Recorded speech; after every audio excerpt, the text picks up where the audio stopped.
Ce que je trouve intéressant dans le Global Innovation Index, c'est un document qui se spécialise spécifiquement sur l'innovation. Par rapport à d'autres rapports qu'on a vus à travers le monde qui peuvent évaluer la productivité, la performance des pays, lui contient 81 indicateurs reliés à l'innovation et ça nous permet de mettre en contexte les différents pays, les comparaisons et savoir aussi pourquoi on est capable de s'améliorer, qu'est-ce qui fonctionne pas et quelles seraient les pistes à développer.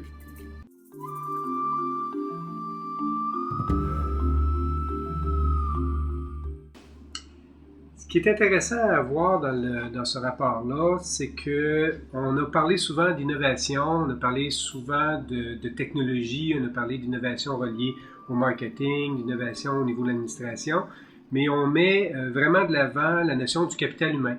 Donc, il n'y a pas d'innovation qui vont se faire s'il n'y a pas de capital humain pour la développer, puis s'il n'y a pas de capital humain pour être capable de l'intégrer, entre autres au niveau des entreprises.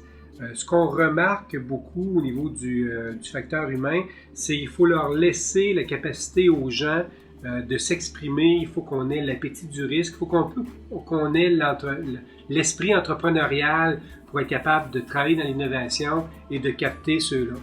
Il y a quand même un volet négatif à l'ensemble, c'est que plus les gens sont innovateurs, plus les gens sont formés, plus ils deviennent mobiles. C'est pas facile de retenir les gens, mais il va peut-être falloir aussi aller chercher des gens de l'extérieur pour les ramener au niveau du Québec. Donc, c'est une juste balance qu'il va falloir trouver au niveau du capital humain. Bien former ces gens, bien former les gens dans l'entreprise, mais considérer que ça les rend plus mobiles, donc avoir d'autres éléments pour les garder à l'intérieur de l'entreprise.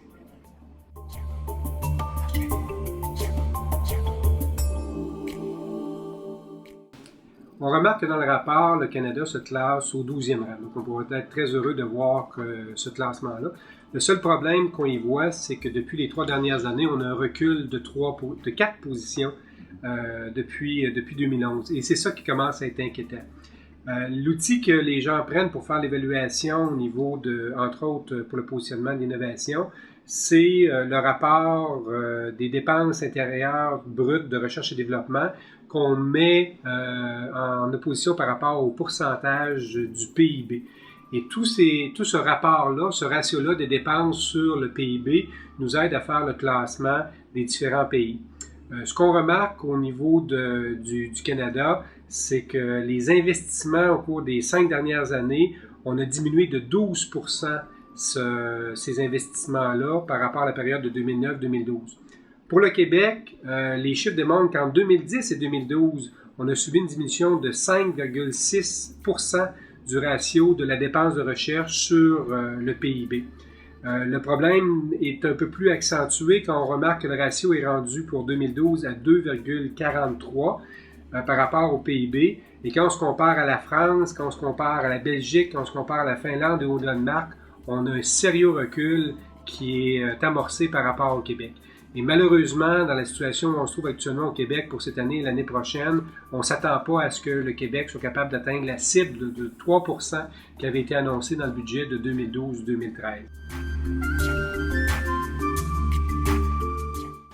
Le ratio d'efficacité de l'innovation, j'ai trouvé ça intéressant comme concept. Pour faire très, très, très simple, ce qu'on essaie de démontrer, c'est quelle est la relation entre tout ce qu'on investit en innovation versus tout ce qu'on est capable de faire avec l'innovation. Pour créer le ratio, on prend la sortie, le output, qu'on divise par l'entrée. Ce qu'on retrouve de façon intéressante au niveau de l'entrée, il y a 4 indicateurs qui ont été évalués.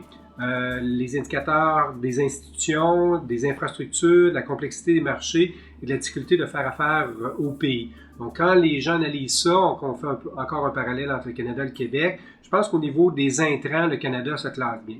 Son gros problème, et on le voit au niveau du Québec, c'est qu'on n'est pas capable d'utiliser cette connaissance-là qui a été créée par tous les investissements, par tout ce qu'on a mis au niveau de l'innovation.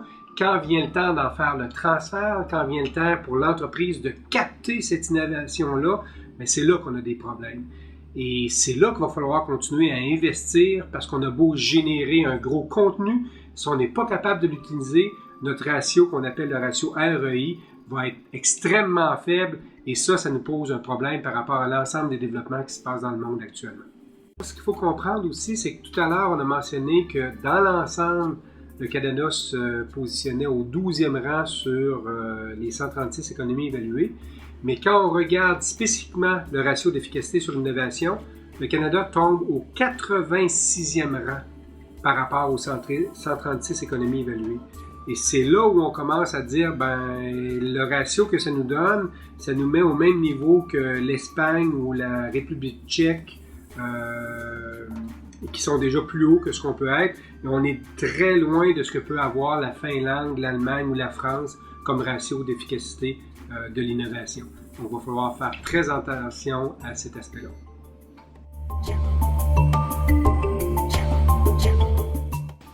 En ce qui concerne la bioéconomie au Québec, ce sont des secteurs qui sont fragiles, ce sont des secteurs qui sont en développement. Donc, si dans l'ensemble, le Québec diminue son investissement en dépenses de recherche et développement et qu'on limite au niveau du PIB, ces secteurs-là vont souffrir rapidement. Ils vont souffrir de la portion d'innovation, on ne sera pas capable de rien sortir, et parce que l'investissement sera limité par rapport au niveau gouvernemental. Et ça crée une incertitude aussi au niveau des entreprises qui, eux aussi, vont commencer à mettre le pied sur le frein pour leur investissement en innovation.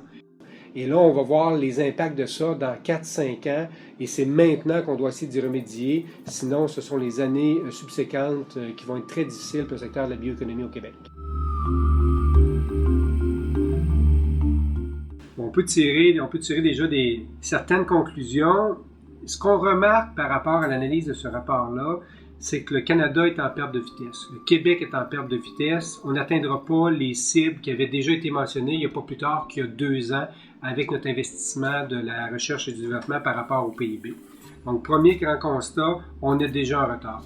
Le deuxième grand constat, c'est qu'on doit continuer à investir du côté de nos intrants, du côté de la recherche. Je pense que ça se développe, on continue à pouvoir le faire. Mais là, on commence à arrêter ce qu'on est capable de soutenir par rapport à l'utilisation de cette connaissance-là.